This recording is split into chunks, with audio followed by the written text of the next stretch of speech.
We are back with some more Colts franchise. Usually I record these videos when the Super Bowl is finished. That way I can wrap up the playoffs, showed you guys who won and all that good stuff. But I am actually going on a little vacation for 4 or 5 days. So I'm just going to record it now. I'm fresh off of the playoff loss.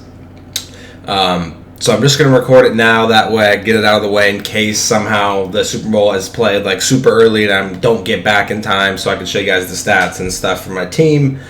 So we're just going to do it a little bit earlier. I'll probably show you guys who won the Super Bowl once we get into the off season. But for now, nothing's changed. It's the playoff loss. We took the L. We're actually still in the wild card. They haven't got on to advance yet. Looking at the season, I would say regular season was a success. I mean, rookie quarterback coming in at a 62 overall. I'm kind of rushing this video because I'm going out of town, so I don't have the exact overall they started as, which I usually try to do that so I can show you guys their progression and stuff, but I don't have that for you today. I do have some stats to compare for last season and stuff like that. But I believe he was like a 62 overall when he started, and now he's like low to mid 70s. Won Rookie of the Year, won the division, so I am pretty happy with that. Obviously, the playoff loss was bad, a lot of turnovers. I was sloppy. And I think I want to change some things up next season. I went with the Vikings Playbook because I wanted to be try to be ground and pound, basically like the Vikings in real life, run, deep shots, run. Like that was I was trying to mimic that. We have a great offensive line, great running back. I was going to try to do that, and clearly it did not work. I think I'm going to try to get the Bengals Playbook again and be a little more pass heavy, even though I did throw a shitload of picks in that playoff game. I just feel like, the Bengals, I won the Super Bowl. The first year I had the Bengals, I won the Super Bowl. And then the second season, I think I made playoffs and lost, in the divisional. I can't remember. But I loved that Bengals playbook. The Bengals offensive playbook was amazing. Also, the talent at receiver is probably better over there than it was here. But I think I just need to switch something up a little bit. Get some more shotgun formations. There's a lot of I form and strong formations in the Vikings playbook, and I wanted to be super ground and pound and all that, and just it did not work. So I think I'm gonna switch it up. Try to go more pass. We'll see what playbook I can land in the offseason and stuff. Don't expect much moves in the offseason. The draft will be interesting because we have a lot of picks, but I do not have that much cap. We've signed a lot of people this season. Pittman. Who else did we sign? We signed. I can't even think of a player off the top of my head that we signed, but I know we signed a shitload of people. Just some big money deals this offseason. So it's gonna be interesting. It might be basically the same team again, just running it back with new playbooks. We'll see who we can land in the draft. But first things first, let's go ahead and look at some awards. We'll try to blow through them as quickly as possible. MVP was Tyree Jackson. Huston was all the way at number 10. Coach of the Year is the Patriots coach. I was nowhere to be found on that. Offensive Player of the Year, Tyree Jackson. We did have Huston at number 6, which is cool to see. Defensive Player of the Year is Kevin Byard. I think that's how you say his name. No Colts there for that.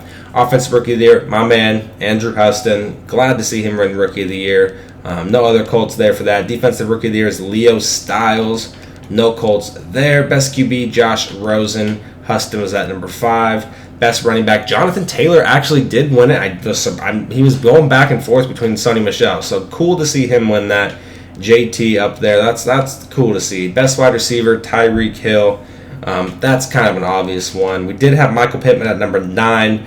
Quentin Nelson did win best lineman again. He always wins it. Best D-line is Aaron Donald. D-Buck right at 3rd, so he got up there. It was pretty close. Kyle whatever is the best linebacker. We had none there, unfortunately. Best DB, Kevin Byard. Marvell Tell at number 6. Best kicker, Harrison Butker. We did not have ours there, and that is that for the AFC side. NFC Offensive Player of the Year, Aaron Rodgers. Defensive Player of the Year, Stephon Gilmore. Noah Havenstein, Offensive Rookie of the Year. He's a quarterback. Tyler Craig, Defensive Rookie of the Year. Aaron Rodgers, Best QB. Javion Sunday, best running back. Marquise Brown, best receiver. Lane Johnson, best lineman. Kenny Clark, best defensive lineman. Devin White, best linebacker. Stephon Gilmore, best DB. Joey Sly, best kicker. So that is that for the NFC side. I'm recording this late at night, by the way, right before I'm leaving. So if I'm a little out of it or whatever, that is why. Look at that. First for JT. Well, he'll definitely get X Factor at the end of the season, which is nice. It's nice to see that. So now that the awards are out of the way, let's quickly go through some stats. We'll start off with passing. So my man, Andrew Huston. So last season, Tom Brady threw for 4,855 yards, 45 touchdowns, and 13 interceptions. Huston threw for 5,306, 44 touchdowns, so one less touchdown, and 19 interceptions, so 6 more interceptions. So he threw about 500 more yards, or no, probably about 450 more yards, one less touchdown, 6 more interceptions. Probably has more fumbles and more rushing touchdowns, but for a rookie quarterback, Tom Brady was probably our best season with Tom Brady when we had him. And Tom Brady was dialed. He really was. I did get sacked quite a bit less, but that's probably because I knew I had to get the ball out quick. With Huston, I can hold it on a little bit longer, try to extend things because of his speed. But for a rookie quarterback, 3rd, 4th round, I still can't remember what I picked him in.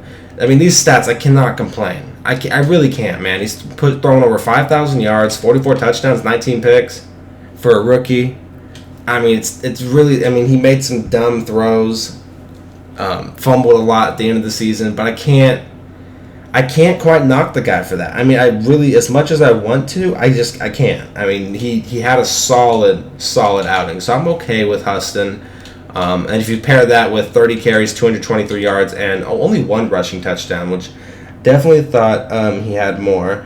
Tom Brady actually only fumbled 3 times, so a lot more fumbles. Huston fumbled 12. 9 more fumbles, so a lot of more turnovers. Definitely got to calm it down with the fumbles, man. My man is over here just dropping it left and right. Jonathan Taylor, amazing season. Averaged damn near 100 yards a game. Broke 22 tackles. I believe he led the league in yards after contact as well. He led the league in carries. He led the league in yards. He also led the league in rushing touchdowns. So, there's nothing really to complain about JT. He stayed healthy. I think last year he got hurt for a stretch of games, but this year he stayed healthy, played everything, which is great. That's great. We just paid JT too, so he definitely needs to stay healthy. Running back's a tough position because they get hit so much. They get hurt, they miss games. But he stayed and played all of them. Last season he only played 11, so he missed 5 games last season. So huge upgrade from last season for JT. Nyheim Hines, another solid season. Last year Hines had 788 yards and 12 rushing touchdowns, but that's also because he had those 5 starts at running back. But still had a great season for us. Like I said, I can't complain about how Hines played. Honestly, our offense in general, as a whole, from week 1 all the way to our playoff loss, we did struggle at times, but we put yards up. We did turn the ball over a lot in some games, but we put a lot of yards up. And I think the defense really let us down. It really let us down, I think. We need, stops. And so many games, people were coming out slinging, putting up 20 on me early, and it put me in holes where I have to force a lot of things. So the defense, they struggled, man. They really, really did struggle. Moving on towards receiving, we had some interesting, stuff going on here, especially this one with Colby leading us in receptions and receiving yards. Just fucking crazy. Paris Campbell and Michael Pittman both had over 1,000 yards last season. They didn't hit 1,000 this season, but they were close. Paris, 25 yards away. Pittman was 40. Brian was 120 away. Even Hines is pushing almost 1,000. It was a great season, breakout season for Colby. He got the start this season and definitely proved he should keep it. 80 for 1,112 and 11. Molly Cox, he started last season for us. He had 57 receptions for 934 yards and 10 touchdowns. So Colby in the same starting position produced way more catches, a little bit more yards, and one more touchdown. So I'm very, very happy with his production. Brian actually increased quite a bit as well. Got 4 more receptions this season, got about 120 more yards this season, but did catch 6 less touchdowns. Last season, Brian had 12, this season 6, but did get more catches, some more yards. Definitely a lot less touchdowns, that's for damn sure.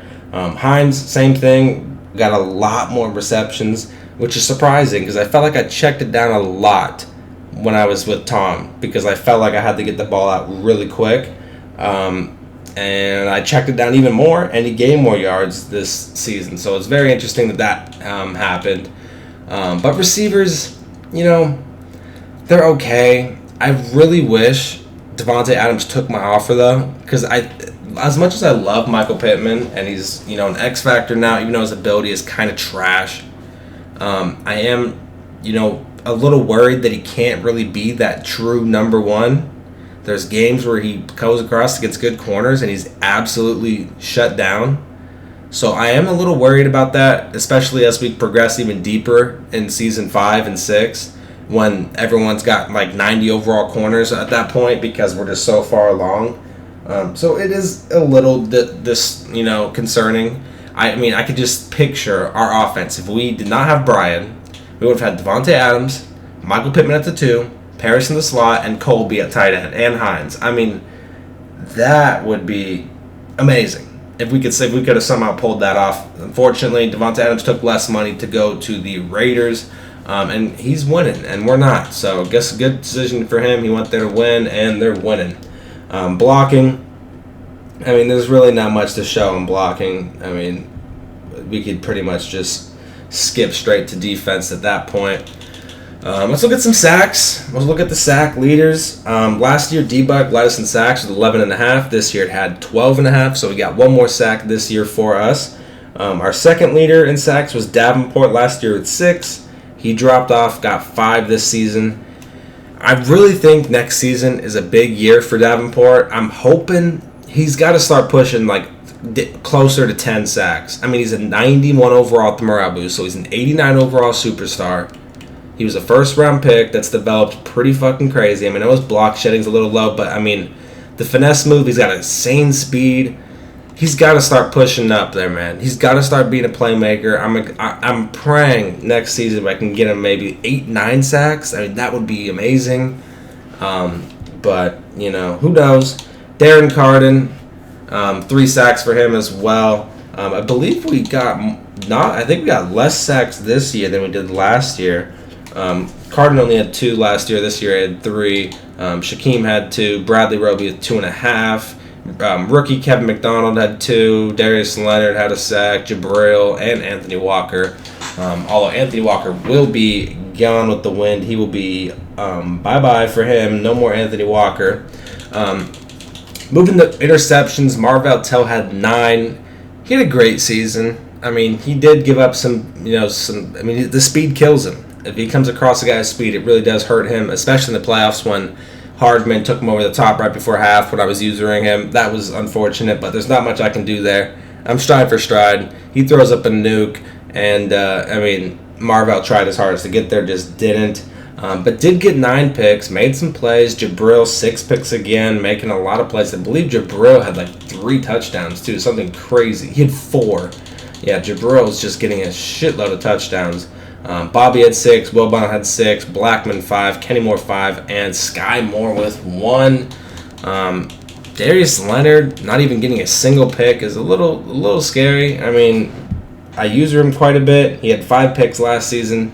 Didn't even snag 1 this season, which is kind of unfortunate. Bobby was our tackle leader with 88. I guess that's that's cool to look at, I guess. D-Buck 22 tackles for loss. Darius Leonard 11, Jabril 11. We had a lot of tackles for loss this season, which is good to see. D-Buck always has a shitload because of that ability. He also has 3 forced fumbles. Jabril 2, Darius Leonard 1, Bobby, Julian, Bradley, Sidney, and Kenny Moore all with forced fumbles. But we just got to tighten up, man. We do. We just really got to tighten up on defense, and I don't know if it's the corners. I mean, Marvell Tell's what, at 80? What is he? 80. Oops, that's definitely not Marvell Tell. Wilbon's like 75 or something, right? Or 79, so he's getting there. I mean, he's getting close.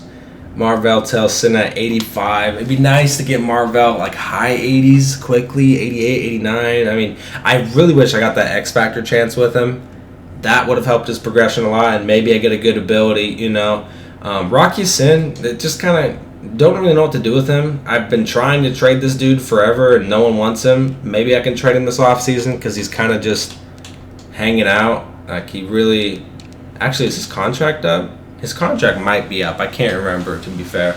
But he's got to be better. I mean, we just got to be better on defense as a unit. And I might change my playbook just to mix it up and, you know, try something new. I don't really know what I would change it to. Leave a comment down below if there's any 4-3, like, decent playbooks you think I should try out.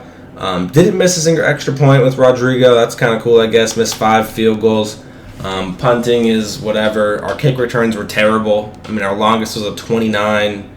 Hines had a couple explosive punt returns. Other than that, nothing too crazy. But, I mean, it was an okay season. I wish I could have got Huston the superstar. That would have been kind of cool, but I never, ever got the breakout chance for him. You know, this playoff loss is a little disappointing. But if I'm being completely honest, I kind of need a small little break from Madden. It's been kind of feeling like a chore these past couple games. And I'm more looking forward to the next-gen Madden League that's coming out very soon and the MLB League that's going to be starting up here really soon. So I'm kind of just like not all the way checked out with this league. I still enjoy it, and I still like my team, and I want to win a ring with the Colts. But I am...